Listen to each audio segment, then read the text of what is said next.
चलो बच्चों, question number अब आते हैं हम लोग क्वेश्चन नंबर 4 की बात करते हैं। और क्वेश्चन नंबर देखो 4 हमसे क्या कहना चाह रहा है। आराम से पहले क्वेश्चन को पढ़ो और क्वेश्चन की लैंग्वेज को ग्रैब करो और सिंपल सिंपल उसका आंसर निकाल दो। आओ देखो जरा क्या बोल रहा है क्वेश्चन नंबर 4 हमसे ना। अब देखो क्या पूछा कि there are 3 main components of function of solar cooker. इसके अबाउट हमसे बात कर रहा है। जरा देख लो क्वेश्चन नंबर 4 के बारे में।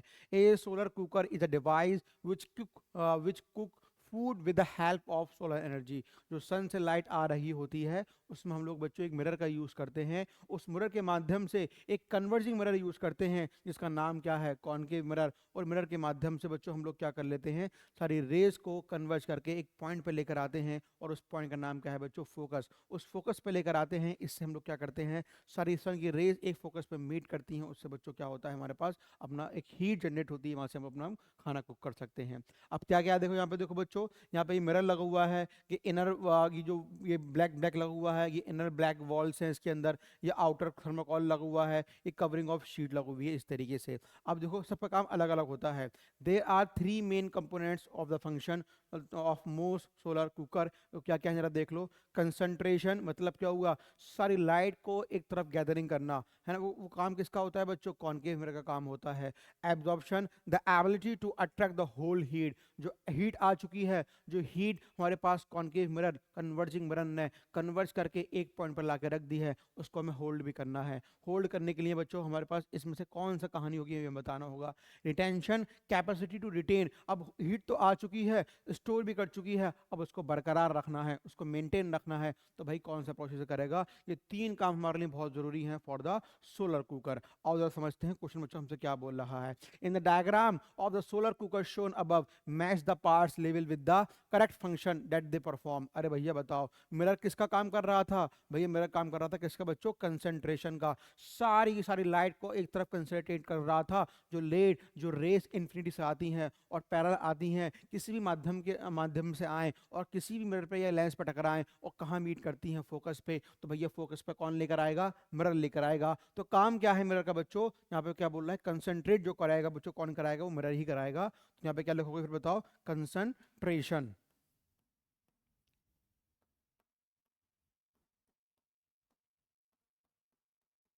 कंसंट्रेशन यहाँ पे लेके आ गए हम लोग। अब क्या बोल रहा है हमसे कि इनर ब्लैक बॉल्स जो है वो क्या कर रही हैं, जो ब्लैक बॉल्स लगी हुई हैं बच्चों, वो क्या कर रही हैं, उसको एब्जॉर्ब कर रही हैं। किसको, हीट को एब्जॉर्ब कर रही हैं। जो कंसंट्रेट किसने कर दी है, मिरर ने। अब उसका काम क्या करना है, इसको एब्जॉर्ब करने का। आओ भैया यहाँ क्या लिखोगे तुम, एब्जॉर्प्शन कर रही हैं। अब देखो कितना आसान क्वेश्चन पूछा गया है, एब्जॉर्प्शन है ना। आओ थर्ड वाले पार्ट की बात कर लेते हैं। आउटर थर्मोकॉल केस क्या करता है, कवरिंग ऑफ ग्लास शीट क्या कर रही है। अब ये थर्मोकॉल जो लगा रहे हैं, ग्लास शीट को हम लोग कवर कर रहे हैं, ये किस लिए कर रहे हैं, ताकि जो रिटेंशन है, ताकि जो हीट है वहीं के वहीं बरकरार रहे, बाहर न जाए, रिटेंशन बना रहे। तो दोनों भैया काम हम लोग किसके लिए कर रहे हैं बच्चों, क्या बोलोगे यहाँ पे, रिटेंशन। ये काम भी किसका है, रिटेंशन के लिए हम लोग यहाँ पे लगा रहे हैं। रिटेंशन यहाँ पे लगाया और सेम कहानी बच्चों मैंने यहाँ पे लगा दी कि कवरिंग ऑफ ग्लास शीट क्या होगी, मे भी रिटेन कर रही है। ठीक है बच्चों, 4 क्वेश्चन हमारे पास हो गए। अब आते क्वेश्चन नंबर 5 की तरफ। चलो, दे आर टू, अच्छा एक मिनट रुक जाओ। There are 2 types of solar cooker are as shown. देखो बच्चों, ये इसे हम बोलते हैं पैराबोलिक, और इसे हम क्या बोलते हैं, बॉक्स टाइप सोलर कुकर। अब इसमें जो हमारे लिए बेनिफिशियल होता है वो as compare to solar cooker से पैराबोलिक सोलर कुकर ज़्यादा बेनिफिशियल होता है, क्योंकि इसमें हम गैदरिंग ज़्यादा कर लेते हैं लाइट की, है ना, है कि बेनिफिशियल ज़्यादा रहता है। अब देखो क्या पूछ रहा है इसके अंदर। The box type has a plain mirror to reflect sunlight and closed with a converging glass sheet. The cooking pot is placed in the blocks below the glass sheet. The parabolic type has concave reflector that at a concave mirror but it open, है ना. The cooking pot is placed at the focal point to the concave reflector. क्योंकि देखो भैया, जो भी हम pot रखेंगे, जो भी हम बर्तन रखेंगे, वो हमेशा मिरर की कहाँ पे रखते हैं, फोकस पे रखते हैं, ताकि जो भी लाइट आ रही है, पैरल आ रही है, जो टकराएं मिरर से और कहाँ पे रिफ्लेक्ट हो जाएं, सब की सब कन्वर्ज होकर एक पॉइंट पे मिल जाएं, और इसी पॉइंट के बच्चों हम लोग क्या बोलते हैं, फोकस, और वहीं पे अपना पॉट रखते हैं, वहीं पे अपना बर्तन रखते हैं. और भैया क्वेश्चन देखो 5 हमसे क्या बोल रहा है. In which of the two type of solar cooker shown above the higher temperature likely to be obtain, justify your answer. आओ तो मैं इसका आंसर दिखा दूं. जैसे तुम्हें मैंने बताया कि भाई इसका आंसर निकालने के लिए, इसका समाधान करने के लिए हमारे पास पैराबोलिक वाला होता है, बड़ा ही इंपॉर्टेंट होता है. और देखो उसको तुम कैसे लिख के आओगे. In the type parabolic type के अंदर। The concave reflector concentrate the sunlight at the focus point. तो बच्चों एक मार्क्स का ये लिखना पड़ेगा। तो कौन सा दोनों में यूज करोगे, पैराबोलिक यूज करोगे, उसकी वजह क्या है, यहाँ पे हमने यहाँ पे लिख दिया। एक मार्क्स हमें ये मिल गया, 2 मार्क्स हमें आराम से मिल गए। चलो भाई आगे देखो, इसका देख लो, ये 4 मार्क्स का क्वेश्चन था ना, तो चारों पार्ट देखो, कंसंट्रेशन, एब्जॉर्प्शन, रिटेंशन, रिटेंशन, ऐसे लिख कर आना है बस, तुम्हें 4 मार्क्स मिल जाएंगे खाली बस, है ना बच्चों। चलो भाई अगले क्वेश्चन की तरफ बढ़ते हैं हम लोग। क्वेश्चन नंबर अब आते हैं हम किस पे, 4 हो गया, 5 हो गया, अब 6 पे आते हैं। देखो क्वेश्चन नंबर 6 हमसे क्या बोल रहा है, state the function of the covering glass sheet in the box type solar cooker. अब क्या पूछ रहा है हमसे, state the function of covering glass sheet in the type of box. अरे भाई कौन सा है जो इसको कवरिंग कर रहा है सोलर कुकर को, वो बताना है। What is the mode of heat transfer by which the content of the box gate heated. क्या है बच्चों हीट, अरे हमने मुझे तो हमने बताए थे जब हम लोग पढ़ रहे थे, हीट को ट्रांसफर करने के लिए हमारे पास 3 मोड बड़े इंपॉर्टेंट होते हैं। एक है बच्चों हमारे पास कंडक्शन, एक है हमारे पास कन्वेक्शन, और थर्ड बने बच्चों हमारे पास क्या, रेडिएशन। और जरा समझते हैं इसको लिख लिखे ना। जो 3 मोड है बच्चों हमारे पास हीट के, कौन कौन से हैं जरा देखो। पहला बच्चों हमारे पास क्या है, कंडक्शन।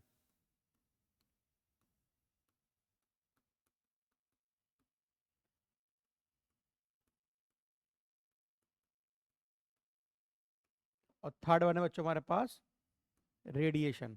अब पहले इनको हम लोग समझ लें कौन सा कुछ यूज कहाँ पे करते हैं। कंडक्शन, कन्वेक्शन, रेडिएशन और are the mode of heat transfer. जब भी हम बात करें कंडक्शन की, कंडक्शन के बच्चों हम लोग कहाँ पे यूज करते हैं, जब भी हमें हीट को ट्रांसफर कराना है, किसके थ्रू, सॉलिड्स के थ्रू, तो हम लोग क्या यूज करते हैं, कंडक्शन। जब भी हमें हीट को ट्रांसफर कराना है किसके थ्रू, लिक्विड के थ्रू, तो हम लोग क्या यूज करते हैं, कन्वेक्शन। और जब भी हमें हीट को ट्रांसफर कराना है किसके थ्रू, बिना माध्यम के, हवा के, वैक्यूम के थ्रू, सब हम क्या बोलते हैं, रेडिएशन। अब जो लाइट आ रही है कंसंट्रेट एक पॉइंट पे हो रही है, तो भैया माध्यम बीच में क्या है, क्या बोलोगे, माध्यम बीच में कुछ नहीं है, तो क्या बोलोगे बच्चों को, हवा दे रखी है हमारे पास, मतलब क्या दे रखा है हमारे पास, रेडिएशन के थ्रू हम लोग ज्यादा काम कर रहे हैं। Name the natural phenomena that the function of covering glass sheet in a box type cooker, है ना। कौन सा फिनोमिना है, अब देखो बच्चों इसके बारे में हम लोग देख लेते हैं। ये तीनों आंसर देखो मैंने यहाँ पे लैंग्वेज में तुम कैसे लिख कर आओगे। और भैया अगर क्वेश्चन तुम्हारे 3 नंबर का है तो 3 नंबर तुम कैसे प्राप्त करोगे, तो यहाँ पे ये देख लो, 1 2 3, पहले क्या लिखोगे, to trap heat inside the box. जो हम लोग लगा रहे हैं बाजू बाजू में शीट लगा रहे हैं, ग्लास की शीट लगा रहे हैं, थर्मोकोल शीट लगा रहे हैं, उसकी वजह क्या है, वजह है हीट को ट्रैप करना है। उसकी वजह क्या है बच्चों, हीट को ट्रैप करना है बच्चों। उसकी वजह क्या था, रेडिएशन था, जो बिना माध्यम के हीट को ट्रांसफर कर रहा था। और ऐसा ही फिनोमेना जहां पे हम लोग हीट को ट्रैप करते हैं, ऐसा फिनोमेना और कौन सा है, जस्ट लाइक सोलर कुकर। हम लोग क्या कर रहे हैं, लाइट आ रही है, एक पॉइंट पर कन्वर्ट कर रहे हैं। ऐसा और कौन सा फिनोमेना है बच्चों, उसे हम लोग क्या बोलते हैं, ग्रीन हाउस इफेक्ट। वहां भी हम लोग क्या करते हैं, हीट को, लाइट को, सन की रेज को वहां पे कट करके एक पॉइंट पे अपने सन प्लांट्स वगैरह को देते हैं, उसको हम लोग, उसी फिनोमेना का बच्चों हम लोग क्या बोल देते हैं, ग्रीन हाउस इफेक्ट बोलते हैं, ठीक है ना। चलो बहुत बढ़िया। आओ भैया अगले क्वेश्चन की तरफ आते हैं, और क्वेश्चन नंबर बात करते हैं हम लोग अब 7 की। इधर देखो उसके अंदर क्या बोला हमसे, given below a diagram of hydro electric power plant, ये दे रखा है बच्चों, जरा देखो, ए से बी पानी, ये डैम का पानी है, देखो देखो डैम का पानी बड़ी स्पीड से आएगा। यहाँ पे बच्चों ये टरबाइन रखे हुए हैं, ये टरबाइन मूव करेंगे, और टरबाइन मूव करेंगे तो ये बिजली से टरबाइन घूमने के यहाँ से इलेक्ट्रिसिटी जनरेट हो जाएगी, और कहाँ पहुंच जाएगी, हमारे घरों तक पहुंच जाएगी, है ना। है अब देखो क्या पूछ रहा है हमसे, write the energy conversion that take place A to B. अब देखो बच्चों क्या पूछ रहा है हमसे, कि भाई जब तुम ए से बी आओगे, ए से बी आने में कौन सी एनर्जी का कन्वर्जन हो रहा है। ये पॉइंट तुम्हारे पास ए दे रखा है, ये बी दे रखा है। तो ए से बी आने बच्चों जहाँ हाइट पे नीचे की तरफ आ रहा है, तो क्या बोलोगे, पोटेंशियल एनर्जी।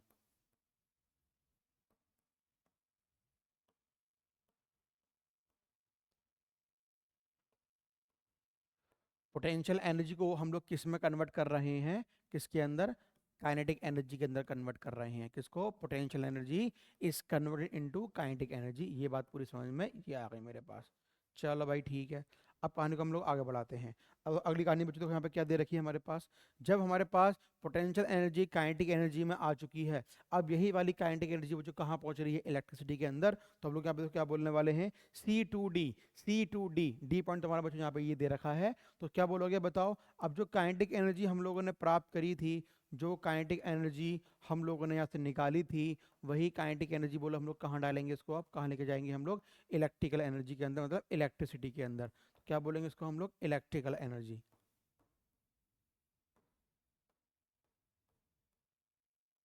ठीक है ना स्टूडेंट्स, तो ध्यान रखना है इन दोनों बातों को अच्छे से। चलो आगे बढ़ते फिर है ना। और इस चैप्टर का जो तुम्हारा लास्ट क्वेश्चन है हम लोग उसकी बात कर लेते हैं। Kazakhstan produce 41% of the world total industry grade uranium but has only one operational nuclear reactor for power generation. Give two limitation factor that could be likely reason for the above fact. देखो भैया, Kazakhstan में भरमार है किस चीज़ की, radio active material की। और radio active material में बच्चों कौन कौन आता है हमारे पास, जिससे हम लोग बात करें यूरेनियम की बात करें, थोरियम की बात करें, all are radio active material. तो उन रेडियो एक्टिव मटेरियल के अंदर जो कजाकिस्तान है बच्चों बहुत ज़्यादा क्या लेके चलता है, वहाँ पे यूरेनियम की भरमार है वहाँ पे। 40% पूरी दुनिया का सबसे ज़्यादा कहाँ पे है, कजाकिस्तान है। लेकिन फिर भी वहाँ पे सिर्फ एक ही न्यूक्लियर पावर प्लांट है, ऐसा क्यों बताओ, उसके कुछ फैक्टर है बताओ बच्चों। उसके फैक्टर कुछ ऐसे हैं कि जब न्यूक्लियर पावर प्लांट को लगाने के लिए बहुत बड़ा खर्चा होता है भैया, बहुत ज़्यादा तुम्हें खर्च करना पड़ता है। सबसे बड़ी बात यह है कि जो न्यूक्लियर पावर प्लांट का जो वेस्टेज होता है उसको डंप करने के लिए, उसको डिस्ट्रॉय करने के लिए बहुत ज़्यादा खर्चा चाहिए। तो भाई ये सब चीज़ें हैं जिसकी वजह से हम लोग क्या नहीं कर पाते हैं, इसकी वजह से ही कजाकिस्तान में न्यूक्लियर पावर प्लांट नहीं लगा हुआ है। और जरा देखो मैंने इसके देखो आंसर लिखे हैं, तुम आंसर कैसे लिख कर आओगे, क्या बोलोगे बच्चों, यहाँ पे देखो देखो। High cost of installation 2 marks का है, तो मैंने 3 पैरामीटर लिख दिए हैं। इसको इंस्टॉल करने के लिए बहुत मोटा पैसा चाहिए। High risk of radiation leak, बड़ा ही खतरा रहता है भैया। देखा था ना जापान के अंदर अमेरिका ने 1945 के अंदर वर्ल्ड वॉर सेकंड के अंदर जो बम गिराया था, वहाँ अभी तक कहाँ वहाँ पे इसका इफेक्ट मिलते हैं। इतना ज़्यादा खतरनाक होता है कौन, ये न्यूक्लियर पावर प्लांट है ना। तो हाई रिस्क रहता है, कहीं से अगर लीकेज हो गया पूरी की पूरी बस्ती गायब कर देगा, इतना ज़्यादा खतरनाक होता है। High cost for disposal of nuclear waste, nuclear waste को खराब करने के लिए, दफन करने के लिए बहुत ज़्यादा हमें क्या चाहिए भैया, हाई कॉस्ट होती है। इसी वजह से हो सकता हो कजाकिस्तान में इसकी टेंडेंसी ना हो। ठीक है ना बच्चों। तो बच्चों this is all about the तुम्हारे पास क्या सोर्सेज ऑफ एनर्जी, इसके रिगार्डिंग हम लोगों ने बात कर ली। तो बच्चों यहाँ तक हम लोगों ने हर चैप्टर के बारे में बात कर ली है। फिर भी कोई डाउट हो, कोई प्रॉब्लम हो, तो बच्चों आप लोग सिंपली पूछ सकते हैं। और जो कोर्स था बच्चों हम लोगों ने लॉन्च करा था, आप लोगों ने देखा होगा यूट्यूब के माध्यम से या ऐप के माध्यम से या शिक्षा मी के माध्यम से, तो आप उसको खरीदिए। और कोई भी प्रॉब्लम हो, कोई भी डाउट हो, तो बच्चों आप उसको पूछिए। और best of luck for your जो अपकमिंग एग्जाम, जो आपके 2026 में एग्जाम आने वाले हैं उनके लिए बच्चों। Thank you.